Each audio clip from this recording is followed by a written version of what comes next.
the negativity is what brings people together, right? Yeah. When people are in pain, that's when people seem to come together. When things are good. You're okay being an island when things are all good. Mm-hmm. But when there's the negativity, that's when we lean on each other and we connect and form deeper bonds. Yeah. And I don't know if that by God's design, that's what it is, but that's just something I don't know if there's science or research. Yeah, no, you're actually that. onto something. This is actually what I wanted to discuss because, again, like I said, I got super curious about it. And the reason that is a thing called negativity bias.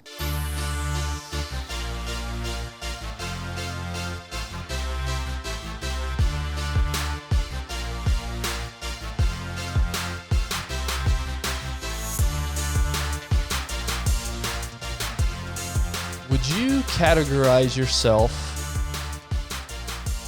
leaning more positive thinking or negative thinking? If I'm being on, what I want to say is hey, I'm an optimist. I always think of things great. I think I'm negative. I think things more negatively because I'm in my head, and some of the things that we talked about on a former podcast is that self-talk. Mm-hmm. I think I've been coached my entire life with negative, like fix it.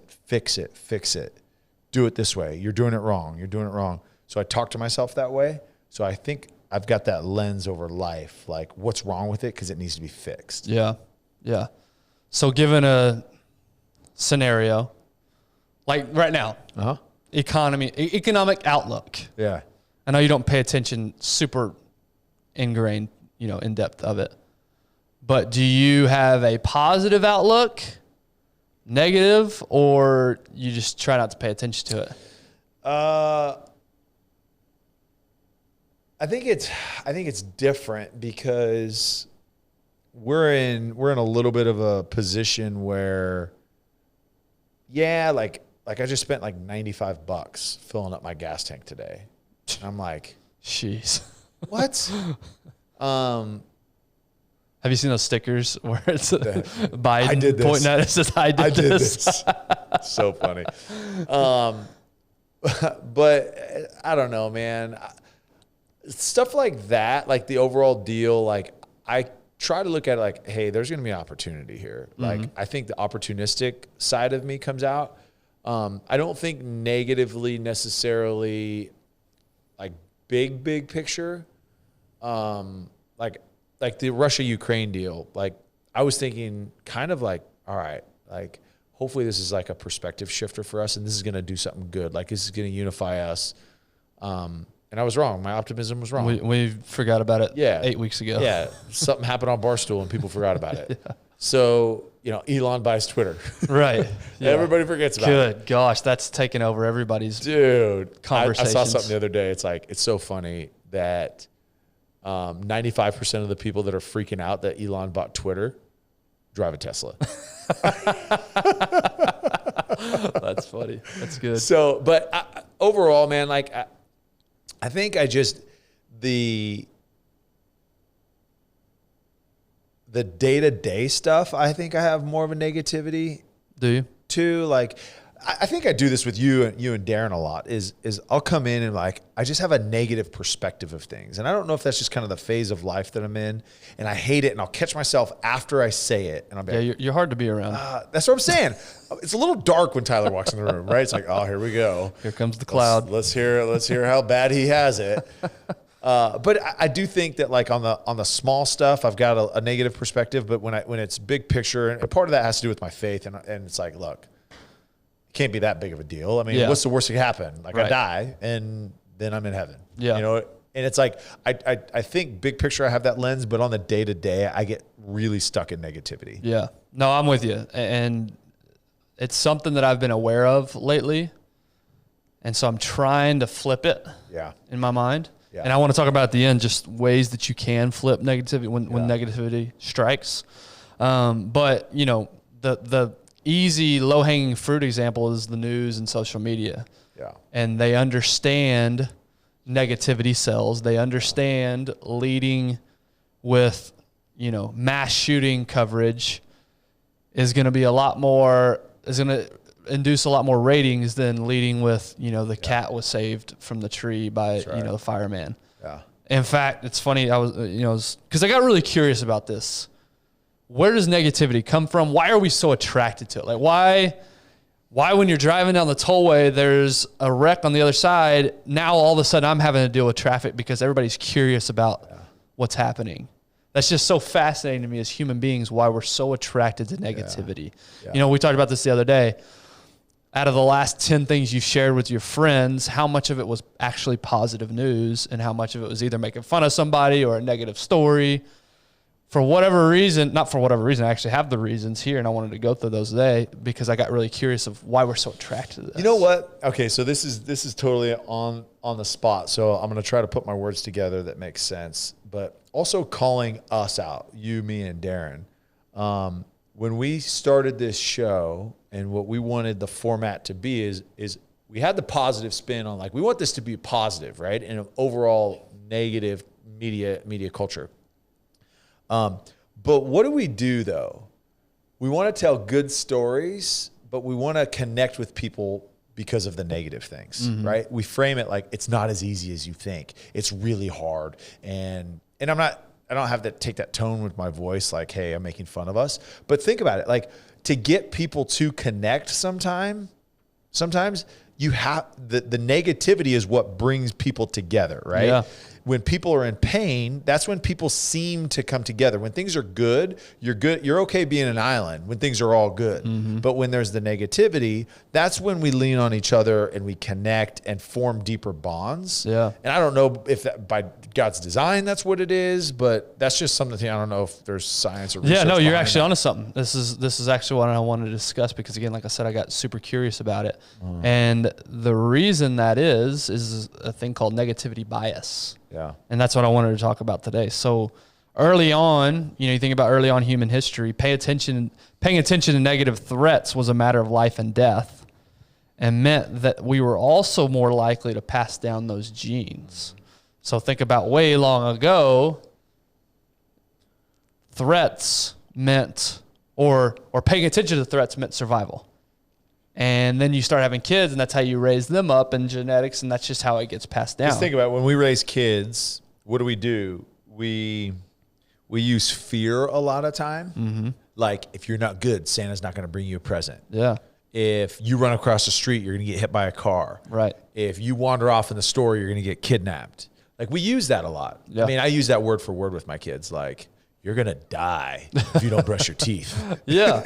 Yeah. But you know what I mean? It's like we use those as lessons because naturally that's how it was. Right. It used to be, hey, if you wander off from the tribe, a saber-toothed tiger is going to eat you. Right. Right. But that was real. That's real. That's legit. Yeah. But why don't we tell a kid, hey, if you wander off, you might go freaking discover something awesome. Right. And learn something about yourself. Right. No, it's, hey, if you wander off, you're going to get hit by a truck. Yeah. And that's negativity bias coming in. In fact, even when of equal intensity, I thought this was interesting. Even when of equal intensity, negative thoughts, emotions, interactions, and or events have a greater psychological effect than neutral or positive things. So it actually has a more of effect on you to pay attention to negative things. I thought that was interesting. And there's 3 elements to negative bias that I wanted to go to. Number 1 is negative potency. Yeah. Negative events, emotions, and ideas are more powerful than positive ones. For example, negative thoughts about going to the dentist. So your fear of going to the dentist is actually a stronger fear than a positive thought about an upcoming vacation. So your fear is stronger about going to the dentist than your excitement is about a vacation from a biological, physiological level. Okay. So that's that potency, that negative potency it's talking about. It's actually a stronger emotion that you feel. Because that fight or flight kind of deal, it's like either like the fear is designed to be stronger than like, oh, like that fruit looks so delicious. Yeah. Or that Bengal tiger is going to eat me. Right. That's better be stronger than me going and looking at that. Because all we've done is traded the stress of a saber-toothed tiger for the stress of going to a dentist. Yeah. You don't really know the difference from a physiological standpoint, but you've played it in your mind. This is just as bad. Yeah. This is a threatening situation. Yeah. So thank goodness we have that reaction Now, we need to be better about channeling where we stress ourselves out. Hey, all I know is early Homo sapiens could never survive. They could never go to the dentist. They could never go through the things that we go through. So that's negative potency. Number 2 is negativity dominance. This is a big one. Okay. The tendency for a combination of positive and negative events, emotions, ideas to skew towards an overall more negative interpretation. Let me reread that. The tendency for a combination of positive and negative events, emotions, or ideas to skew towards an overall negative interpretation. So an example of this, you hear how many times you heard this? I had a horrible day. Your day wasn't horrible. You had bad events that you perceive now as the entire day being horrible. Yeah. Because of those few negative events, you totally disregard everything good that happened to you that day. Yeah. And you categorize it in your mind as that was a negative day. That was a terrible day. Yeah, think about it. We talk about it all the time as humans right now. It's like, man, it's just a really hard season. Is it a hard season? Yeah. Have you had a few challenges that... Yeah. Is there a couple things that like, oh, you're forgetting about the vacation that you just went on. You're forgetting about the kids. Your kids are healthy and they're doing well here, or like you're forgetting about the good job that you have, but it's hard. Yeah. Or you lost a deal. Like I do that. That's what I'm saying. I'm speaking to myself here. It's like, man, just busy. It's really hard. I wish I could spend more time. No, it's not a hard season. It's not a bad season. It's like there's elements that make you uncomfortable, and that's it. Yeah, and it's all relative, right? The great philosopher Joe Rogan says, the hardest thing you've ever been through is the hardest thing you've ever been through. Yeah. And how dumb does that sound? But it really is true. Yeah. For me, if the hardest thing I've ever experienced in my life is a major knee injury, on the grand scheme of suffering, that's not that big of a deal. But for me, it's the biggest big deal because it's the hardest thing I've gone through. Yeah. And that's how we categorize negativity is it's all relative. This was a horrible day because I had a flat tire. I was late to a meeting. Again, grand scheme of things, not that big of a deal. Yeah. But the negative, the negative dominance, negativity dominance tells me that all of a sudden the entire day was shot because of those two bad events. Right. And we get this a lot with like first-time moms, right? And because it's the hardest thing that they've ever gone through. Most likely, because it's like, all right, I'm not sleeping. Nursing's really hard. I'm not connecting with my spouse. I mean, there's all these things, right? But again, perspective. What about a mother that just lost one of their children? And you look at it and you're like, you have no idea how blessed you are that your nipples are chafed. You have no idea. We were good. And you just took a left. That you haven't slept in 3 days. You know what I mean? So it's all perspective. Right. And it's all like you said, it's relative person to person. And so that's what I think we need to remember. And that's really, I love that you brought that up because the negativity dominance, it's specific for each person. So if somebody is dealing with something that is hard for them, but you look at it like soft, like let's have some empathy to say, okay, look, that's probably the hardest thing that they are going through right now. Yeah. Well, we saw that with the pandemic the last 2 years. You saw some people not react in the best way because that was the toughest thing they've ever been through. Right. And so to your point, it's easy to look at those people and like, golly, they're soft. Come on. Yeah. But if you have some empathy and realize, well, for them, it is a big deal. Yep. And this is a negative. And it was a negative, but I'm just saying some people handled it better than others. And then number 3, negative emotion differentiation. This is the ability to nuance and have perspective about a negative circumstance. So instead of it's all bad, all bad, all bad, no, you have some nuance to you. Your ability to say it's not all bad. Look at the silver lining. Look at the good that can come out of this. Yeah. So listening to and going through a study right now, we're going through John in this men's group that I'm in. And one of the things that we're going through right now is how we perceive like God in our lives. And do we consider God like an errand boy that like is just there to serve us, and that's why we follow him? And Paul in the Bible, he talks about how like Jesus is he doing miracles or is he completing signs? Because is it the miracle that he's doing, or is what he's doing a sign that points to something else? The reason I say all that is because the hard times, we can't rely on all the good things, and we can't rely on all those. If you can have the perspective going through a very, very hard time, and for me, something that I'm trying to really work on is when I am going through a hard time for myself, the perspective of, okay, like, I'm not going through this alone. This is happening for a reason. I'm going to learn something. I'm going to become stronger. Like we talked with Jamin Roller, pastor at Citizens Church a few weeks back. It's like the benefits because of all the hard times we have, the negativity that we experience. If in the moment you could recognize, hey, look, I'm not alone. I'm learning something here. There's something on the other side of this that is going to help somebody else, or that is going to help me in the long run. That is massively important to differentiate yourself to somebody that just succumbs to the negativity. Because if you are a victim of your circumstances, right, then you're dominated by it and you're paralyzed by the negativity. Right. But in the moment of, hey, I am in the midst of a really, really like hard trial, and I'm going through something, the perspective that this is talking about is, all right, A, B, C, and D is why I'm going to make it out on the other side, and the benefits that are going to come out of it. Mm-hmm. That's what helps, I think, going through it. Yeah. I mean, so if you're sitting there thinking, man, why am I so negative? Or, why is the news always talking negative? Or why is social media?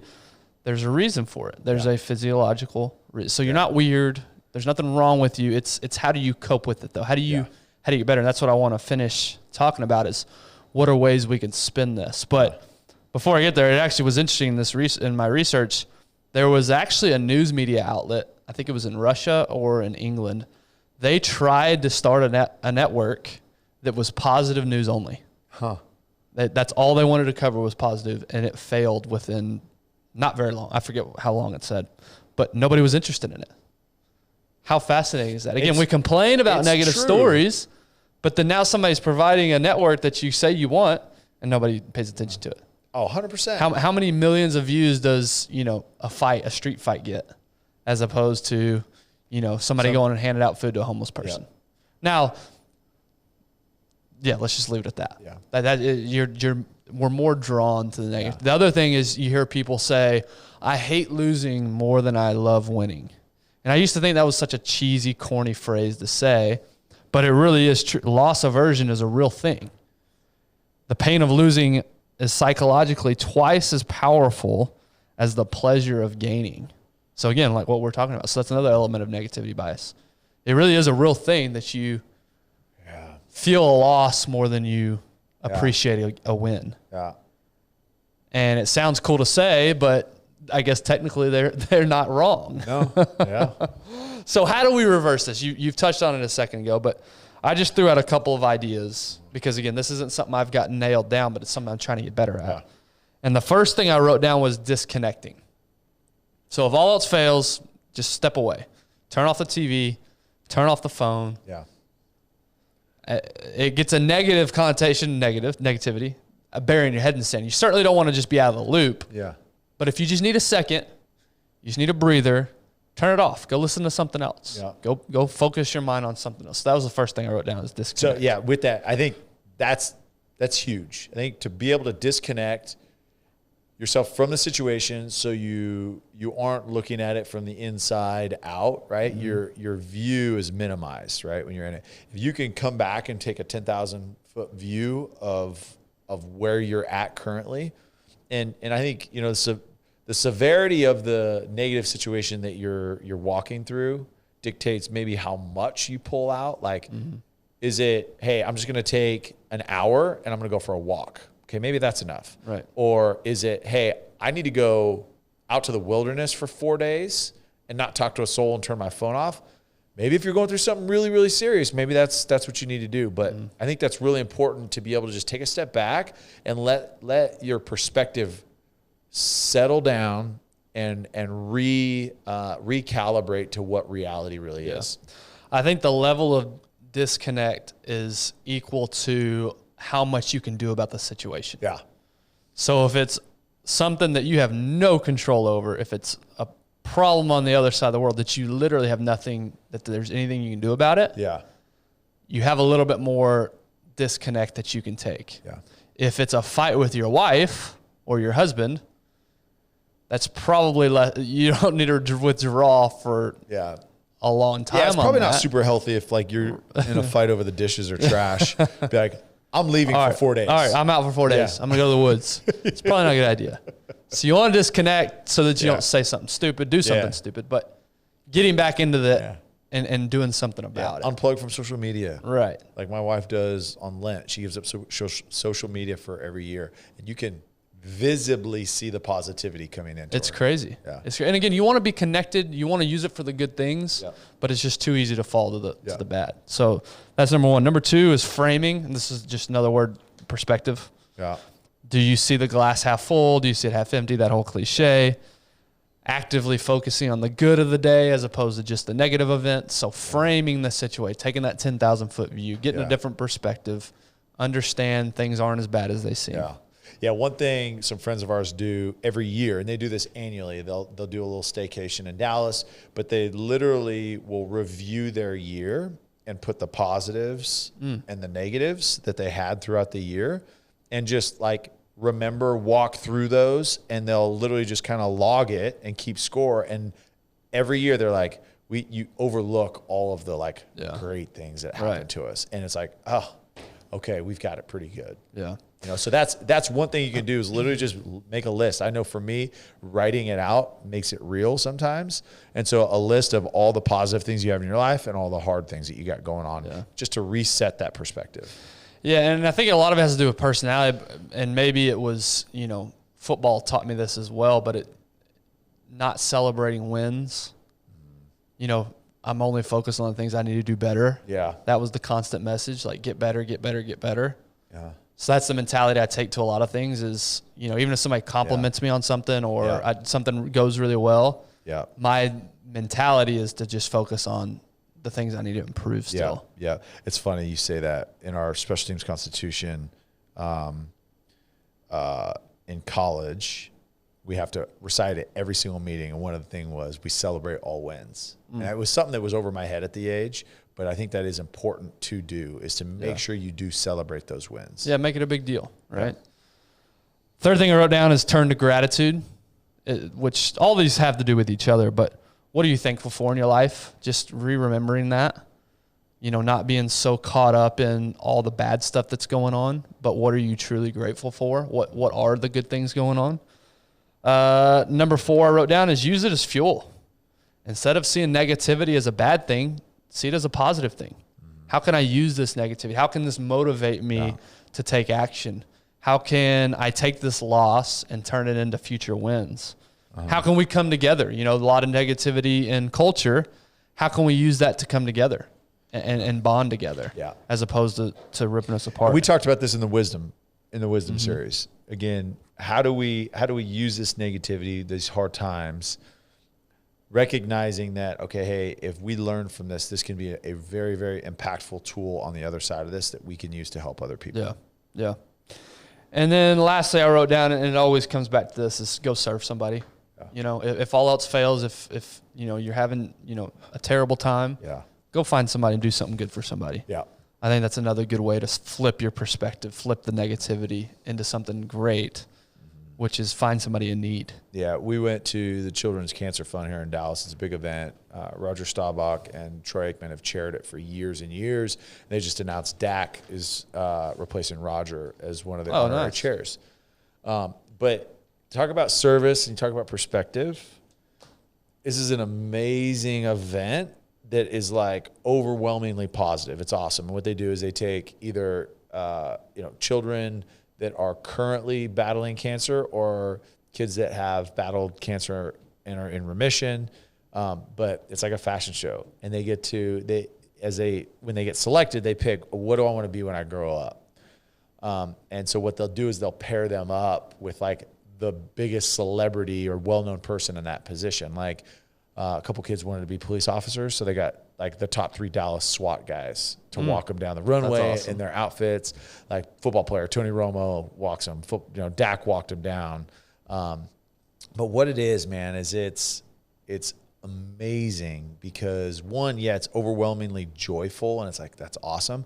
But then you see a little girl that 2 years ago looked perfectly normal, and then now she had not a relapse, but the cancer came back and aggressive, and now she's bound to a wheelchair. Like the side of her face is like the size of a basketball because of the swelling and all that it's going on. And it's like, it's a perspective to say, like, I think I have it so hard. Yeah. That's what service does. You go to people that the hardest thing that they're going through is way harder than anything that you've gone through. Right. I walk out of there every year like a new level of energy, because it's like, my goodness, like these kids can go up there and have the time of their life, and we got to hang out with them before the show, and like the amount of joy that they have just to be out of the hospital in a room with people like doing cool things. And the perspective shift after that every year is amazing. Mm-hmm. And it's like, there's no reason. I have zero reason to be negative. Yeah. All the little things that I think are really hard about life, man, like this little kid just beat a brain tumor. Yeah. And all he's happy is that he gets to talk to somebody. Yeah. Yeah. It'd be interesting to hear from that person how they frame negativity. Yeah.